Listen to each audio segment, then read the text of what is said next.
All right. I wanted to show today was this. There was a lot of, it seemed on Facebook and stuff, there was a lot of excitement for the NES Classic Entertainment System coming out. We'll have like 60 NES games, I think for around like $60. And I almost got kind of mad because you can do it today. And with this, now this looks real similar to the NES Entertainment System, but if I open up the cover, what this really is a Raspberry Pi, and I don't know if everybody knows what that is, but it's a little tiny computer you can get for maybe like $20, $35. And there's a USB, or the USB power, there's the HDMI, and I think there's an audio. And I think what I have in here now is just an old Raspberry 2. There's actually a Raspberry Pi 3 and a Pi B that are pretty fast. But it looks like a little mini NES, and there's a little micro SD card, and it's like 32 gigs. But I'll show you actually the real power of this once I boot it up. And sorry that where I'm standing, I just don't have a good place for a pod or like a tripod.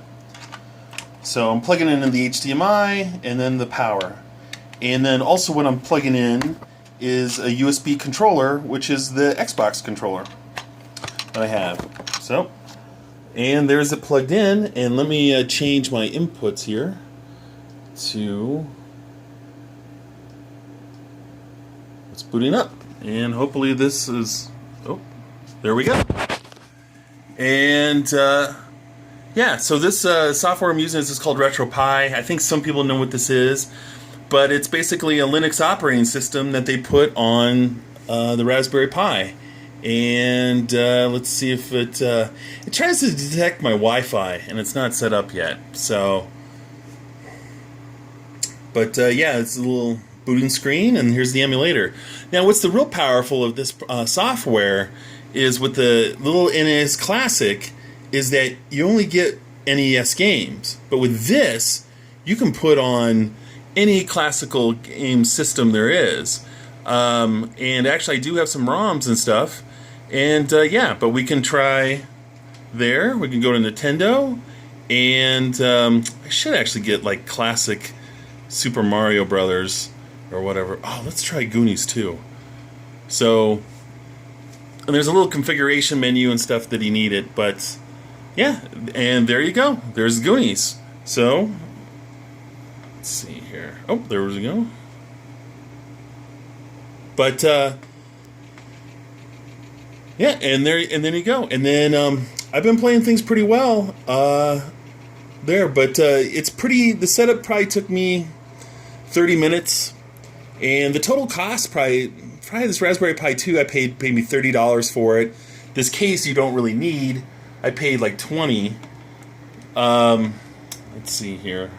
Oh, one thing I've noticed sometimes it takes a little while for the control to get recognized in some of the games.